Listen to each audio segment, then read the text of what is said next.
Great legends channel में आपका स्वागत है।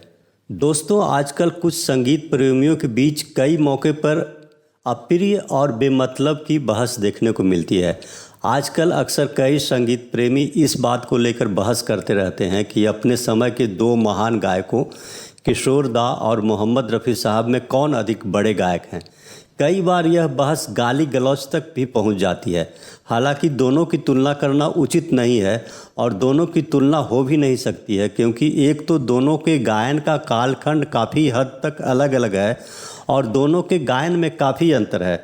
हालांकि संगीत प्रेमी अपने अपने चहेते गायक को लेकर अलग अलग खेमों में बटे नज़र आते हैं, लेकिन उस समय के गायकों और ख़ास तौर पर रफ़ी साहब और किशोर दा के बीच के संबंधों पर नज़र डालें तब पता चलता है कि वे दोनों एक दूसरे के बहुत करीब थे और दोनों के बीच काफ़ी मधुर संबंध थे। किशोर दा रफ़ी साहब को बड़ा भाई और गुरु मानते थे। वह खुद कहते थे कि रफ़ी साहब ने जिस तरह से लंबे समय तक फिल्म संगीत पर राज किया, उस तरह से कोई और नहीं कर सकता है। यहाँ तक कि उन्होंने अपने पुत्र अमित कुमार को सलाह दी थी कि अगर उसे गायन कला में पारंगत होना है तो वह अपने पिता मतलब किशोर दा के गाए गीतों को नहीं बल्कि रफ़ी साहब के गाए गीतों को सुने और उनके गाए हुए गीतों को अभ्यास करे। यहाँ एक किस्सा बताने जा रहा हूँ जिसे सुनकर आपको लगेगा कि दोनों एक दूसरे की किस तरह से मदद करते थे और दोनों के बीच किस तरह के संबंध थे।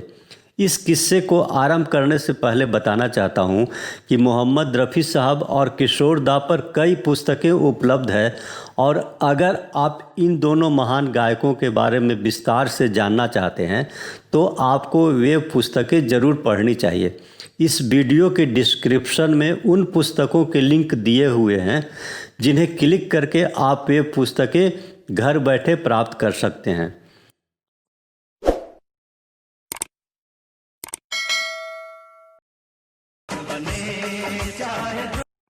दोस्तों, जैसा कि आपको मालूम है कि फिल्म आराधना के हिट होने के बाद किशोर कुमार को अधिक गीत मिलने लगे थे और रफ़ी साहब के गीतों की संख्या पहले की तुलना में कम हो गई थी।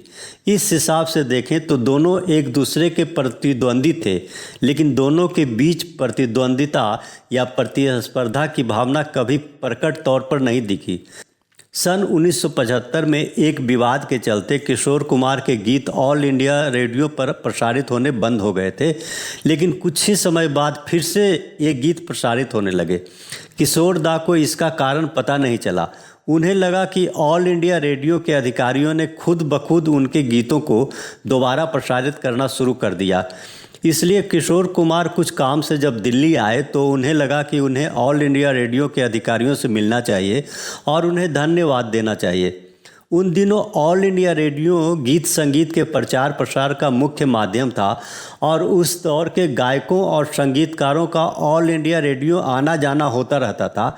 यह सोचकर किशोर दा ऑल इंडिया रेडियो के नई दिल्ली स्थित कार्यालय गए। वहां जब ऑल इंडिया रेडियो के अधिकारियों से मिले तो अधिकारियों ने उन्हें बताया कि ऐसा प्रधानमंत्री कार्यालय के एक ऑर्डर के अनुसार हुआ है और उसी ऑर्डर के कारण उनके गीतों का पुनः प्रसारण संभव हुआ है। किशोर कुमार इसके बाद प्रधानमंत्री कार्यालय गए। तब उन्हें पता चला कि कुछ दिन पहले रफ़ी साहब वहां आए थे और वह तत्कालीन प्रधानमंत्री श्रीमती इंदिरा गांधी से मिले थे और उन्होंने ही श्रीमती इंदिरा गांधी से यह अनुरोध किया था कि किशोर कुमार बहुत अच्छे कलाकार हैं और उनके गीतों का प्रसारण शुरू होना चाहिए। इसके बाद ही प्रधानमंत्री इंदिरा गांधी ने आपके गीतों का प्रसारण तत्काल आरंभ करने को कहा था। किशोर दा यह सुनकर दंग रह गए, क्योंकि उनकी हाल फिलहाल में कई बार रफ़ी साहब से मुलाकात हुई थी, लेकिन रफ़ी साहब ने कभी भी इस बात का जिक्र किशोर कुमार के सामने नहीं किया। किशोर कुमार के लिए यह और भी आश्चर्यजनक और अविश्वसनीय था कि कोई व्यक्ति अपने प्रतिद्वंदी के लिए ऐसा करेगा। वापस बम्बई आकर जब वह रफ़ी साहब से मिले तो उन्होंने रफ़ी साहब से इसके बारे में पूछा और यह शिकायत भी की कि उन्होंने पहले क्यों नहीं बताया। रफ़ी साहब ने स्वीकार किया कि उनकी मुलाकात प्रधानमंत्री इंदिरा गांधी से हुई थी और उन्होंने उनसे अनुरोध किया था, जिसे प्रधानमंत्री श्रीमती इंदिरा गांधी ने मान लिया। लेकिन इसके बाद रफ़ी साहब ने किशोर दा को यह कसम दे दी कि इस घटना का जिक्र वह किसी और से नहीं करेंगे। इसके बाद से किशोर कुमार के हृदय में रफ़ी साहब के प्रति इज्जत और बढ़ गई और वह रफ़ी साहब को अपने बड़े भाई से भी अधिक मान सम्मान देने लगे।